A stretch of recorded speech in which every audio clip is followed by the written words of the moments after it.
Nos damos la bienvenida a todos y todas nuevamente y le vamos a pedir a Adriana Murielo que nos pueda presentar a quién va a tener este tiempo de conferencia con nosotros.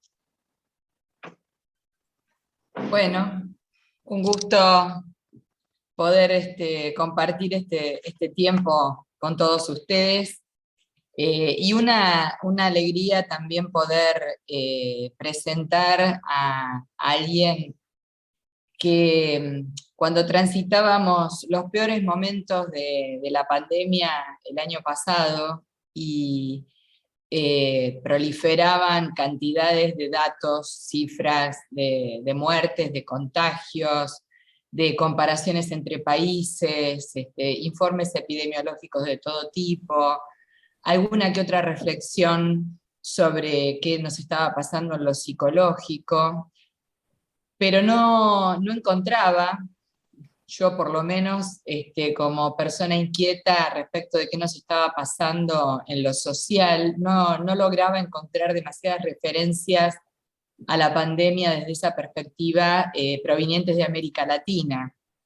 Hasta que empecé a encontrar algunas columnas en algunos diarios, alguna entrevista por la radio, algún tweet, porque empecé a seguirlo, de alguien que es quien hoy nos va a acompañar, y se trata de Daniel Feierstein.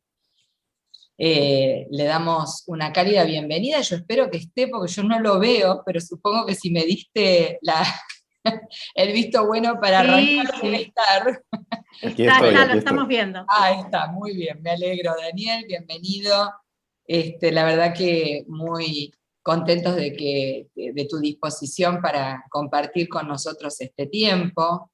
Les comento brevemente algo de la trayectoria académica de este coterráneo. Daniel es doctor en Ciencias Sociales por la Universidad de Buenos Aires e investigador del CONICET, que es nuestro organismo nacional de ciencia y tecnología. Trabaja en el marco de la Universidad Nacional de 3 de Febrero, donde dirige el Centro de Estudios sobre Genocidio. Es profesor titular de la Cátedra de Análisis de las Prácticas Sociales Genocidas y es director del Observatorio de Crímenes de Estado en la Facultad de Ciencias Sociales de la UBA. Fue presidente de la International Association of Genocide Scholars y es consultor de las Naciones Unidas en temas de derechos humanos, genocidio y discriminación. Se desempeña como juez del Tribunal Permanente de los Pueblos, con participación en las sesiones sobre Sri Lanka, México, Myanmar y Colombia. Se especializa, como se dan cuenta por lo que vengo leyendo, en el estudio de prácticas sociales genocidas, procesos de memoria, representaciones del pasado y su incidencia en las disputas políticas del presente, así como en la construcción de representaciones sociales frente a situaciones catastróficas, de ahí su pertinencia para el estudio de la catástrofe de la pandemia desde esta perspectiva sociológica. Ha publicado varios libros, ensayos, en revistas argentinas y extranjeras. Entre sus libros podemos mencionar 5 estudios sobre genocidio, 6 estudios sobre genocidio, análisis de las relaciones sociales, otredad, exclusión y exterminio, Los dos demonios, la construcción del enano fascista, los usos del odio como estrategia política en Argentina, en 2019, los nuevos estudios sobre genocidio en 2020, y en 2021 sacó Pandemia, a ver si ahí se ve, Pandemia, un balance de la crisis de la COVID desde el punto de vista social y político, que recopila y sistematiza, en realidad, toda su reflexión y su investigación sobre esta temática. Así que, Daniel, te damos la bienvenida nuevamente, es un gusto poder conocerte presencialmente, personalmente, aunque no sea presencialmente, aunque sea por esta vía, y poder escuchar tus análisis. Bueno, muchas gracias a todos, gracias por la invitación, gracias por las presentaciones. es todo un desafío para mí en cierto sentido, porque es hablar en un ámbito distinto, ¿sí? En este caso de las iglesias metodistas, y digo, me parece que puede ser muy enriquecedor, por lo menos para mí, no sé si para ustedes, pero por lo menos para mí, sobre todo si tenemos algún momento de intercambio. Y un poco lo que habíamos planteado con la invitación para hoy era pensar algunas cuestiones en relación a una mirada sociológica sobre la experiencia pandémica. Y la idea es, bueno, darles algunas herramientas de eso y después también explicarles, porque a mí mismo me sorprendió por qué un investigador de los procesos genocidas, que es básicamente lo que fui toda mi vida, tenía algo para decir en el contexto de una catástrofe muy distinta a un genocidio, como es una pandemia, y que es algo que les decía que al inicio de la propia pandemia me sorprendió a mí también, ¿no? Y un poco la idea es después de desarrollar algunos elementos, tratar de plantear algunas hipótesis de por qué, ¿no? O sea, por qué pensé que tenía algo para aportar y de pronto eso que tenía para aportar como que estalló y empezó a generar una cantidad de miradas que yo no esperaba. Bien, vamos a pensar entonces esto de que el eje es analizar, bueno, qué pasó con nuestros comportamientos en la pandemia, pero que para entender qué pasa con nuestros comportamientos necesitamos entender algo previo, que es que los comportamientos sociales siempre están determinados por nuestras representaciones de la realidad.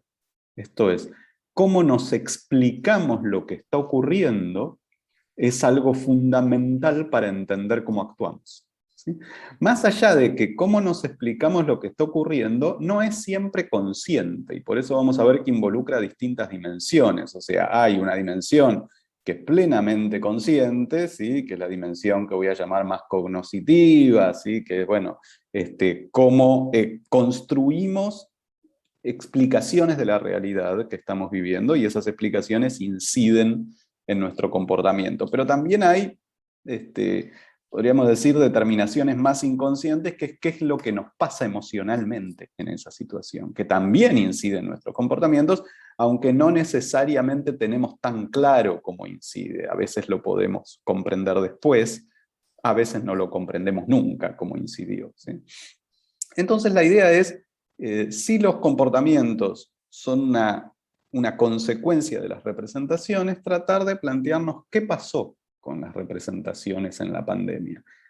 ¿Qué ocurrió con estas formas de explicarnos lo que nos estaba ocurriendo y lo que nos sigue ocurriendo? Porque nosotros continuamos en la pandemia. En muchos de nuestros países hemos vivido situaciones muy duras y estamos en un momento epidemiológico un poco mejor, ¿sí? O bastante mejor, con un alto grado de incertidumbre. Esto es, no sabemos si esta mejora va a ser finalmente el inicio de una pospandemia o si solamente es temporaria, y esto va a depender de muchos elementos. Algunos voy a plantear como para saber, bueno, en qué situación estamos, ¿no? Pero si la idea es trabajar entonces estas formas de explicarnos la realidad, estas representaciones, lo que vamos a hacer es dividir en tres ejes, o sea, tres tipos de representaciones, porque son muy distintas y nos van a permitir ver distintos elementos, y sobre todo porque creo que la última va a ser particularmente rica para intercambiar en un ámbito como este.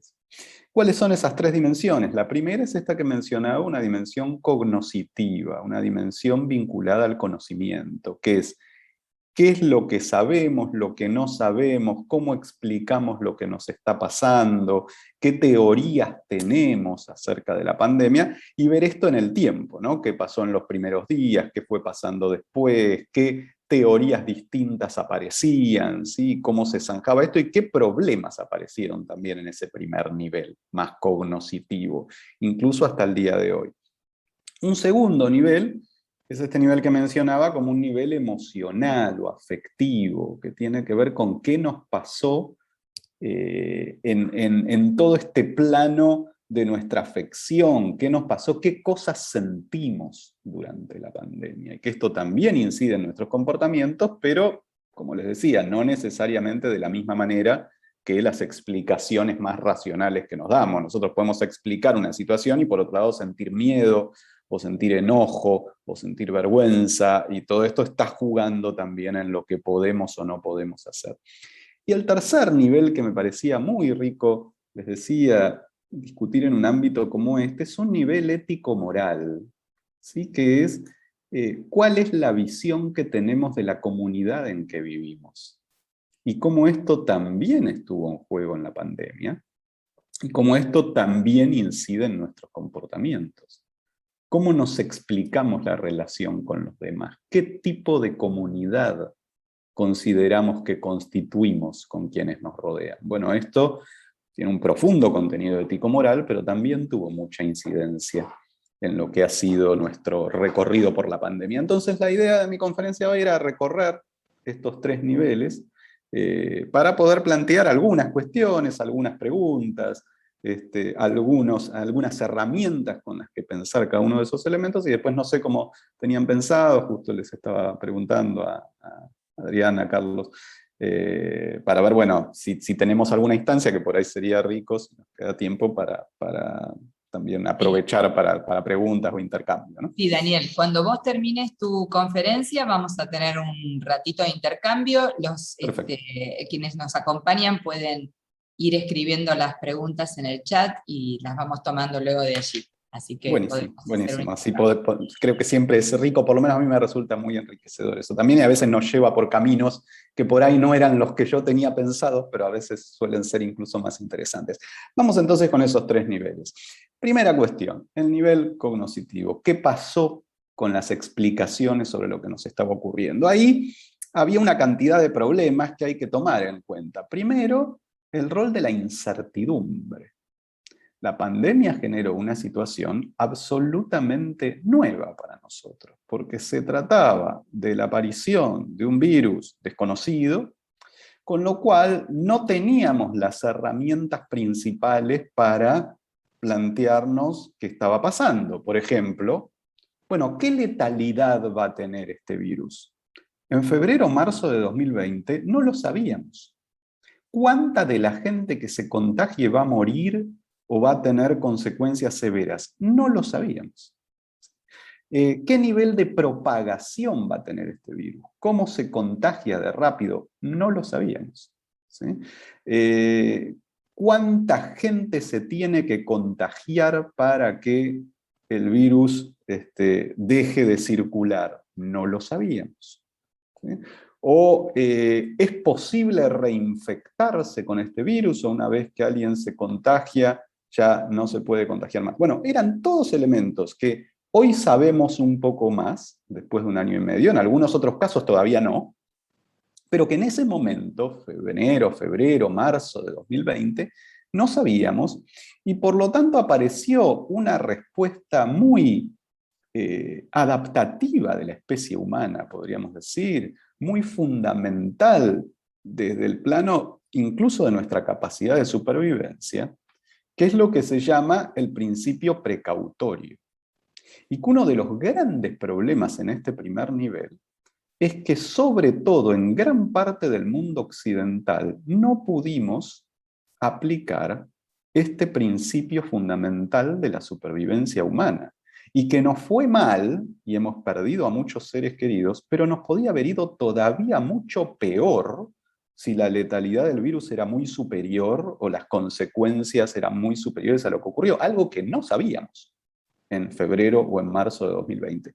¿Qué es el principio precautorio? El principio precautorio lo que dice es, si tenemos una situación desconocida, de altísima incertidumbre, y que puede poner en peligro a nuestra población e incluso a la especie, la acción más sensata es suponer el peor escenario para intentar que ese peor escenario no ocurra.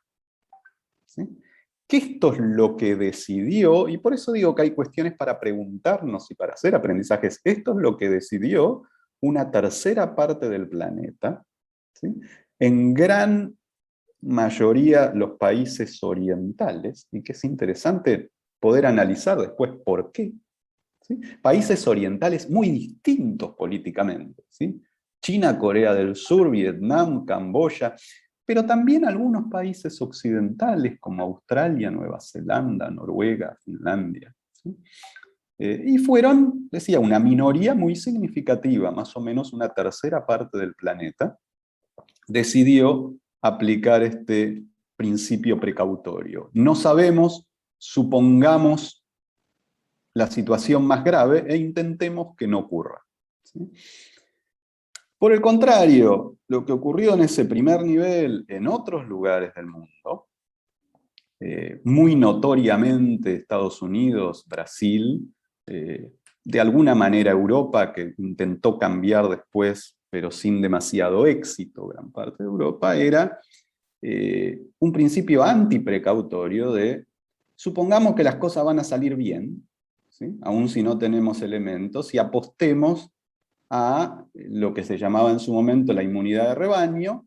Esto es una enfermedad más, nos iremos contagiando, algunos se irán muriendo, y bueno, llegará un momento en que se habrán muerto todos los que se tenían que morir, nos habremos contagiado todos los demás, y seguiremos existiendo, ¿sí? Lo cual, decía, era apostar a, bueno, la tasa de letalidad de esta enfermedad va a ser baja, las consecuencias de esta enfermedad no van a ser tan graves, lo cual es una apuesta, que por eso uno dice lo rico de hablar en un ámbito como este, ¿no? Es una apuesta que parece religiosa sin mucho fundamento religioso, ¿no? Sería, bueno, sería casi como, bueno, recemos y deseemos que las cosas salgan bien, pero sin hacer mucho para que salgan bien. Esto es, que nos acompañe la providencia, el destino o lo que fuera. Y las cosas salieron más o menos. Digo, de ninguna manera salieron como pensaban estos países y la tasa de mortalidad ha sido muy alta, pero tampoco salió todo lo mal que podía haber salido con esta apuesta. La letalidad de esta enfermedad podía haber sido 10 veces superior y por lo tanto podríamos haber tenido 10 veces la cantidad de muertos, ¿no? Entonces, en ese primer nivel tuvimos ese primer problema, y ese problema estuvo también como determinado por otras dos cuestiones que me interesa mencionar en este primer nivel. El primero es el avance en todo el mundo, pero con más fuerza en el mundo occidental, de un pensamiento relativista que, si bien fue potente y necesario, podríamos decir, en el siglo XIX o en el comienzo del siglo XX, para cuestionar a una ciencia que creía que podía explicar todo, se volvió muy problemático porque generó esta idea de que todas las opiniones valen igual, y de que algo simplemente porque se me ocurre tiene el mismo valor que cualquier opinión que intenta sustentar esa afirmación. Y por lo tanto circularon montones de teorías, desde teorías paranoicas y conspirativas de que esto era todo un invento y esta enfermedad no existía, hasta cuestiones, incluso la hemos visto en Argentina, en mi país, que con el 10 o el 20% de la población contagiada se iba a construir la inmunidad de rebaño, algo que no sostenía ninguna teoría epidemiológica, que era nuevamente, decíamos, algo así como entregarse al osado del destino o a la providencia, de que, bueno, de que va a ocurrir porque a mí me gustaría que ocurra, digamos, ¿no? Pero sin mucho fundamento para sostener por qué. Uno diría, bueno, ¿había alguna probabilidad de que ocurriera? Y sí, alguna probabilidad de que ocurra hay siempre, que ocurra todo justamente en una situación de alta incertidumbre, pero no había mucho fundamento para suponer que eso iba a ser así, ¿sí? Entonces esto fue un elemento que nos ha jugado muy en contra, y el relativismo justamente ha tenido mucho más fuerza en las sociedades occidentales, y creo que esto es un problema a revisar. Y la segunda cuestión, que me parece muy profunda y muy interesante, es la relación con el tiempo, ¿sí? Esto es, ¿qué relación establecemos con el tiempo? En el sentido de comprender que algunas acciones humanas requieren de un tiempo para cosechar los beneficios y los frutos de esa acción. Esto es, la importancia de la paciencia, ¿sí? Que en gran parte de nuestras sociedades, muy atizadas por la ansiedad del consumo, fue imposible sostener.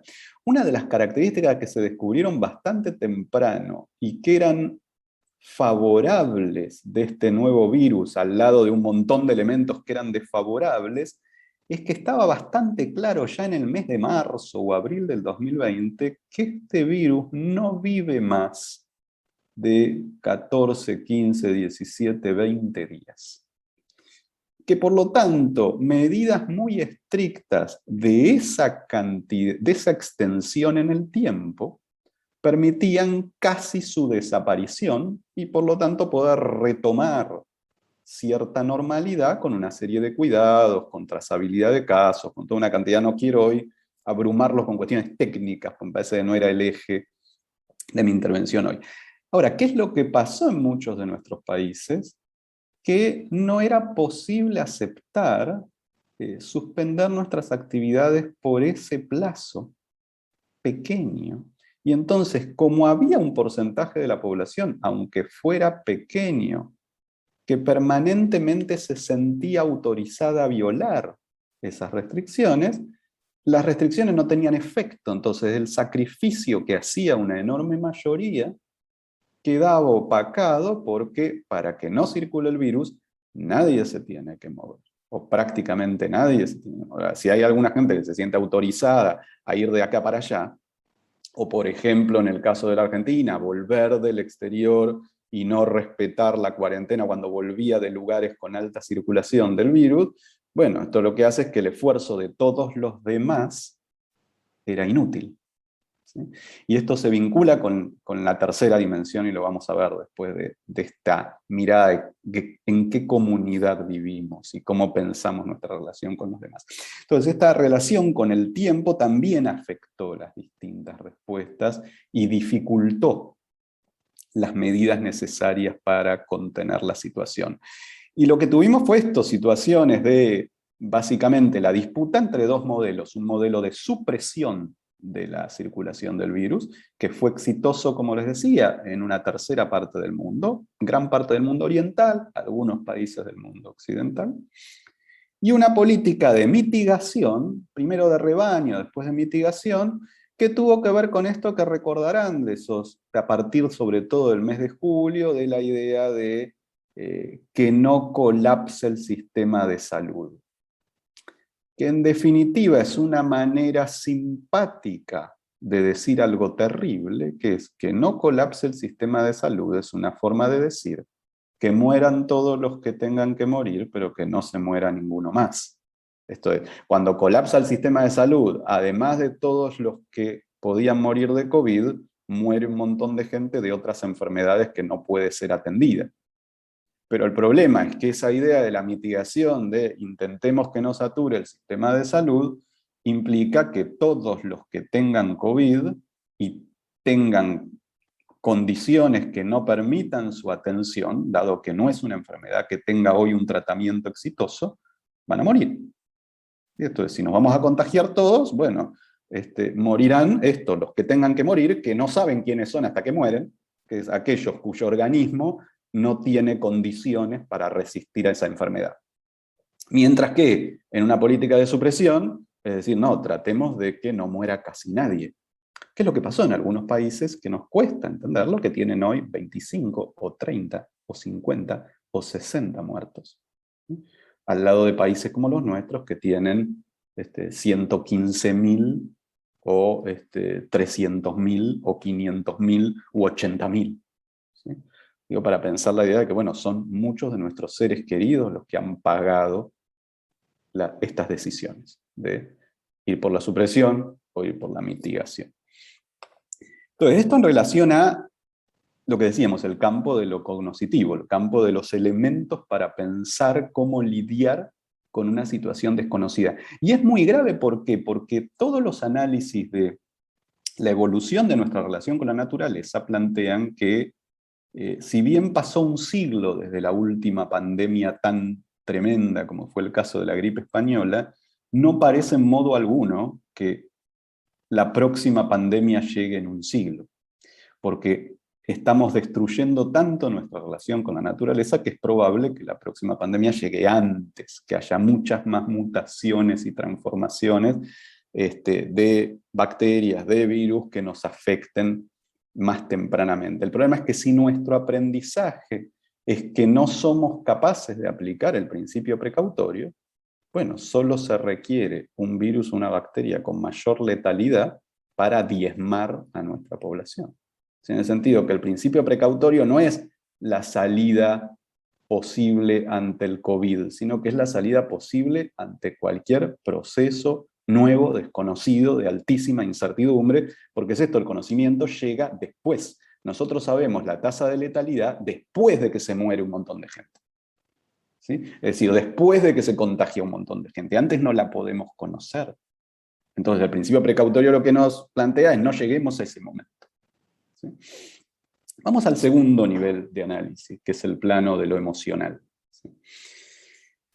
Que es muy importante para entender que muchas de las cosas que nos pasaron y que dificultaron que pudiéramos enfrentar de modo más efectivo esta catástrofe, son lógicas, son racionales, son naturales. El problema es que las tenemos que conocer para enfrentarlas. ¿Sí?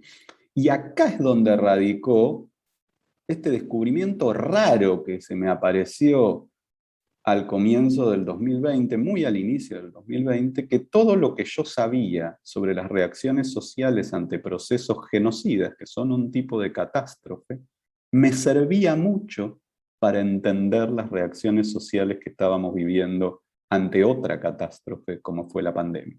¿Sí? Que es el rol fundamental que juegan dos mecanismos de la psicología humana, que son los mecanismos de negación y los mecanismos de proyección. ¿Sí? Nuestro aparato psíquico está preparado para tolerar un pedacito de la realidad en la que vivimos. Cuando esa realidad es demasiado fuerte, ¿sí?, nuestro aparato psíquico no está preparado para lidiar con esa realidad. Y entonces establece lo que Freud llamó mecanismos de defensa. ¿Sí? Formas de tratar de proteger a nuestro aparato psíquico de tanta realidad. ¿Sí?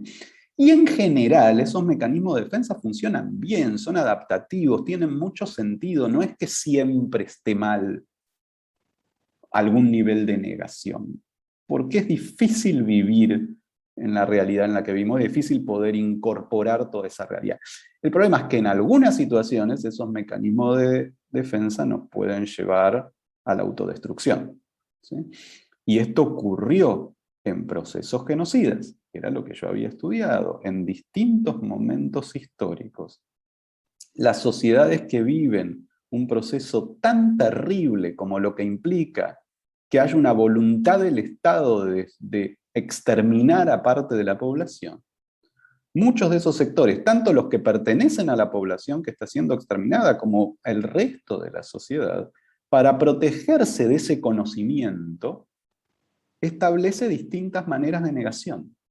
Hace como que esa realidad no existiera, no la quiere aceptar. El problema es que si uno lo que no quiere aceptar es el dolor que le produce una separación, bueno, uno podría decir que en cierto momento de la vida puede ser muy adaptativo y puede ser muy útil, bueno, no lidiar con ese dolor y dejarlo para más adelante, para otro momento. Ahora, no querer aceptar que alguien te quiere asesinar, bueno, es absolutamente antiadaptativo, porque el problema es que te va a asesinar igual, y que tienes que establecer alguna forma para escapar o protegerte o impedir ese destino. ¿Sí? En el caso, por ejemplo, para poner el caso paradigmático, pero lo podemos ver en montones de ejemplos del exterminio de la población judía bajo el nazismo, fue muy común la negación de esta situación. ¿Sí? Incluso de modos desgarradores. Yo en pandemia, justamente en este libro, cito algunos de los testimonios, uno de los cuales planteaba, por ejemplo, que cuando una persona se escapa de uno de los campos de exterminio, que fueron pocos los casos, pero los hubo, e intenta llegar a su pueblo y plantear lo que había visto, lo que sabía, lo que iba a ocurrir para intentar reaccionar de alguna manera, no solo es rechazada, sino que es golpeada por la población del pueblo a la acusación de mentirosa, porque justamente era tan doloroso aceptar eso, que esto convoca incluso nuestro enojo contra el mensajero. Digamos, ¿no? Yo creo que esto nos pasó en la pandemia. Nos pasó no querer aceptar ese dolor. ¿Por qué? Porque primero el dolor de la muerte, pero además porque las restricciones que teníamos que implementar para poder escapar a la muerte también eran dolorosas.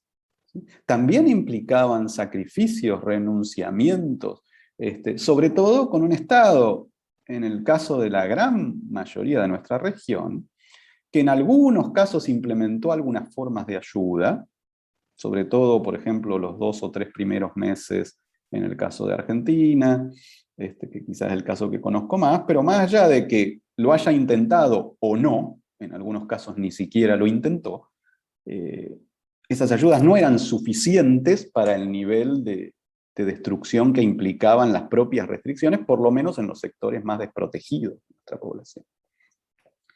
Entonces, claro, era tanto el sufrimiento que era lógico que aparecieran formas de negación, pero como esto no fue contemplado, o no se conocía, o no se quiso conocer, o no se estudiaron otras catástrofes, lo que ocurrió fue que primaron con tremenda pregnancia en nuestra sociedad, incluso generando muchas de las imposibilidades de implementar el principio precautorio o las políticas de supresión. ¿Sí?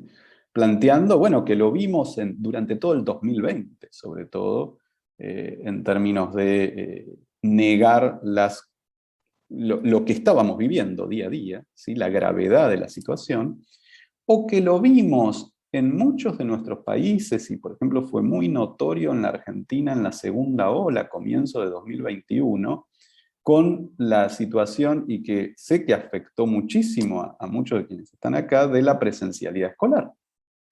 ¿Sí? ¿Por qué? No porque la respuesta fuera fácil, sino porque se encaraba la discusión ya desde la negación.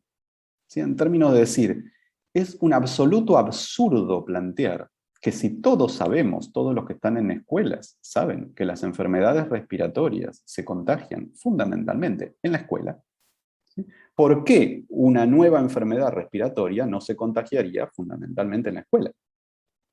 Esto no clausuraba la discusión sobre si las escuelas tenían que estar abiertas o cerradas, pero nos daba un elemento fundamental para dar esa discusión, que no se podía dar sobre la base de las escuelas no contagian. Porque se daba sobre la base de la negación. Por supuesto que las escuelas son el ámbito fundamental de contagio, porque es lógico que sea así, porque ocurre con cualquier enfermedad respiratoria. Ahora, eso no significa que podamos estar un año y medio con las escuelas cerradas a nivel presencial, porque también fue un golpe tremendo a la población. Pero entonces, para cualquier discusión, necesitábamos poner todos los elementos sobre la mesa, y decir, bueno, está este daño, está este otro daño, ¿qué cosas podemos hacer intermedias en ese sentido?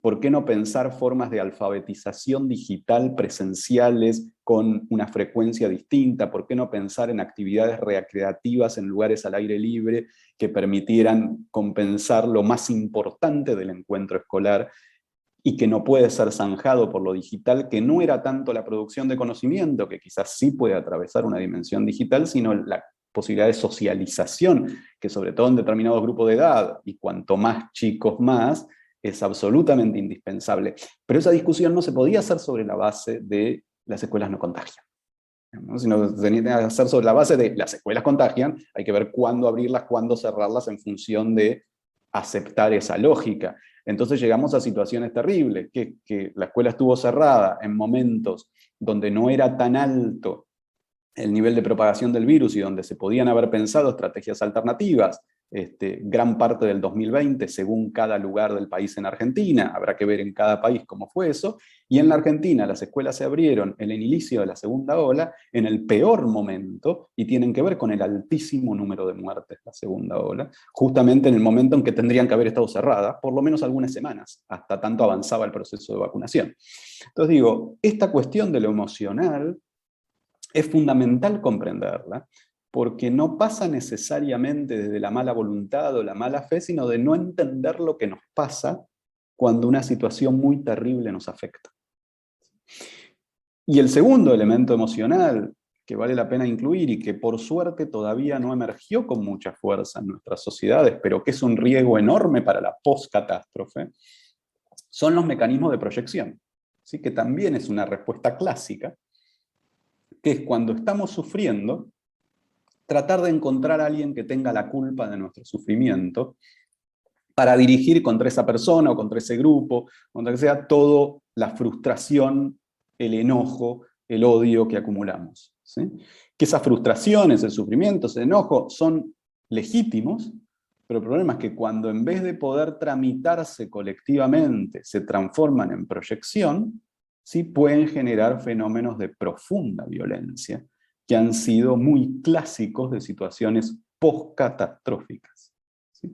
Con lo cual es una problemática en la que tendríamos que reparar hoy. Si tenemos la suerte de que esta mejora en la situación epidemiológica se sostiene en el tiempo, que puede ser, es una posibilidad, tenemos que estar muy atentos a que el sufrimiento que vivimos no se transforme en proyección.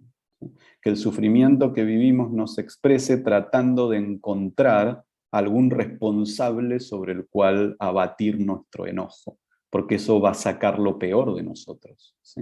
Que apareció al principio de la pandemia, no sé si recuerdan, en distintos lugares del mundo con respecto a la población asiática o a la población china. Hubo algunos ataques en Argentina, hubo un par de ataques a supermercados chinos muy al comienzo de la pandemia. Después fíjense qué paradójico que cuando los que traían la enfermedad ya eran los que venían de Europa o de Estados Unidos, eso no generó proyección, y entonces bajaron los niveles de proyección. Después hubo un momento muy pequeño con los barrios populares en mayo de 2020, donde se decía que el contagio provenía de los barrios populares, y hubo algún amago de proyección, pero por suerte tampoco prosperó. Pero es siempre un peligro latente, ¿sí? Que tenemos que tener sobre la mesa. En algún momento también se expresó contra el personal de salud, que tenía un nivel de injusticia enorme, ¿no? Aquellos que más se sacrificaron y estuvieron en el peor lugar en este momento de sufrimiento, eran atacados al volver a sus casas porque pensaban que podían contagiar al haber estado en el hospital, ¿no? Entonces digo, bueno, esto es algo muy importante, este peligro y esta atención que tenemos que tener sobre no permitir que la proyección se apodere de nosotros, ¿no? Y por último decíamos que el tercer nivel en el que pensar esta catástrofe tiene que ver con los modelos de comunidad que tenemos en nuestra cabeza, los modelos de comunidad que construimos para la vida con los demás, ¿no? Y en ese sentido yo creo que nos enseña muchísimo justamente entre textos de otras culturas, el que yo siento que me atraviesa en mi caso como parte de mi identidad judía, que son los textos bíblicos, ¿sí? Que muestran un modelo de comunidad que no logró estar tan presente en nuestras realidades y explica muchos de los problemas que tuvimos para lidiar con la catástrofe. Y yo recordaba en una de las intervenciones que hice, que generó mucho impacto en muchos círculos religiosos y fue interesante, de distintas, básicamente de los tres monoteísmos, ¿no? Pero yo diría incluso más allá de eso, es la historia de José el soñador, así que supongo que aquí, justamente en este ámbito, no la tengo que explicar tanto, ¿no? Pero la historia de José, entre muchos elementos interesantes que tiene, plantea esta idea de que ese sueño de José que le comunica al faraón que vamos a tener 7 años de bonanza, pero luego van a venir 7 años de sufrimiento, automáticamente, es casi natural, es casi automático, que genera tanto en el faraón como en José, como en todos quienes lo rodean,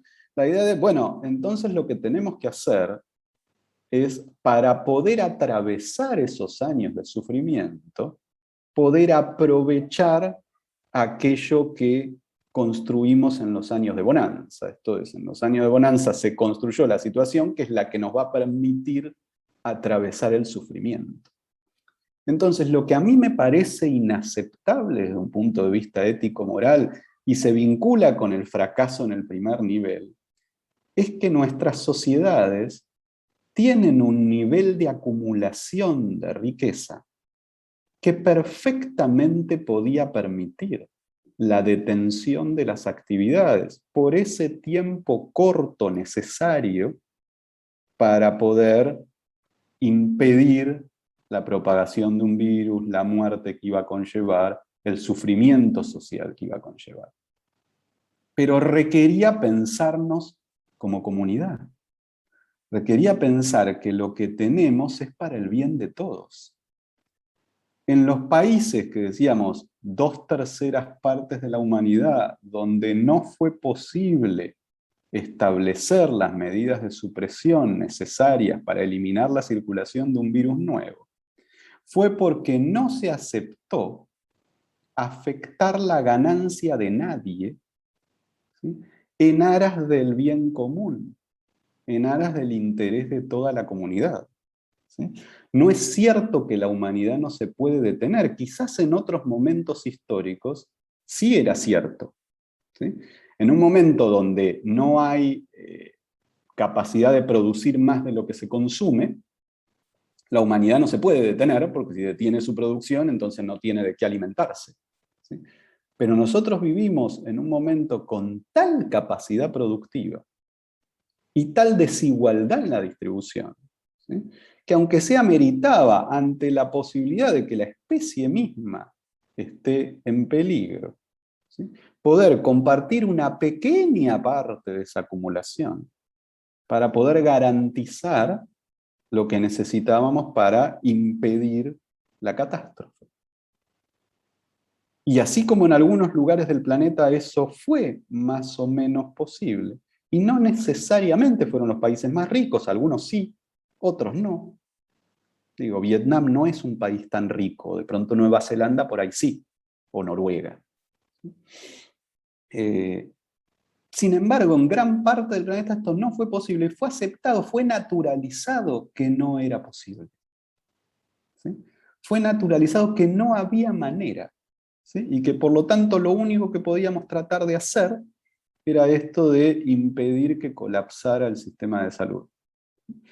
Y me parece que esto nos tiene que interpelar en relación a no solamente la posibilidad de extinción de nuestra especie, que es como el punto más exagerado al que uno podría llegar, sino incluso situaciones que hemos naturalizado, como los niveles de desnutrición, de falta de vivienda, de desamparo que viven enormes contingentes de población en toda nuestra región, que es la región más desigual del planeta, América Latina.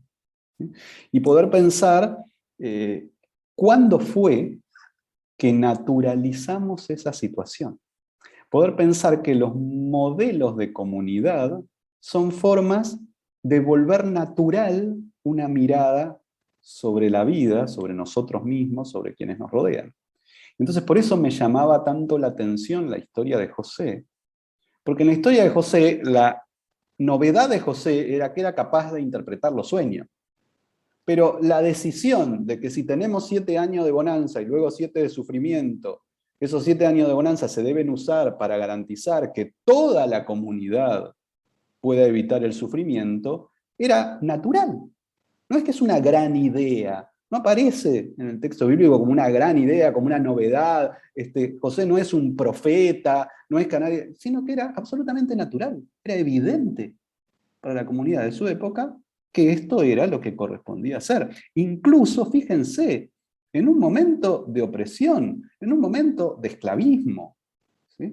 Entonces, pero aún el dueño de los esclavos consideraba que el bienestar de los esclavos también era parte de su responsabilidad. Entonces, aún en una lógica de opresión, ¿sí?, había una visión de una comunidad, ¿sí?, que se hace responsable por el destino de todos sus miembros.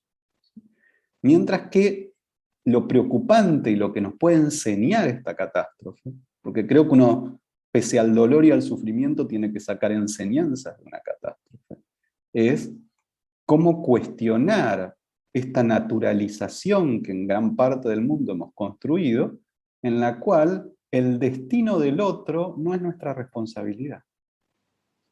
En donde que sufran millones de personas ha dejado de ser algo que nos interpela, y donde nos parece absolutamente imposible y delirante aplicar el principio precautorio. ¿Sí? Como si fuera algo que es parte de un universo que me ha pasado mucho en reuniones políticas, incluso en las que he participado, donde parecía que estaba hablando un utópico delirante que planteaba una estupidez muy bella, pero inimaginable en el contexto de nuestras sociedades. ¿Sí? Que en todo caso lo que podíamos hacer era algo infinitamente menor, pero eso jamás pasa a ser impensable. ¿No? Y me parece que esto es interesante para interpelarnos acerca de, bueno, en qué modelos de comunidad estamos incluidos, y cuánto de esa percepción de la comunidad en la que estamos es tan natural que ni siquiera nos permitió hacer una crítica, pensar en relación a las consecuencias de ese modelo. Bueno, yo voy a dejar acá por ahí para que tengamos un tiempito para el intercambio. Muchísimas gracias otra vez por la invitación y por este espacio, y a disposición siempre.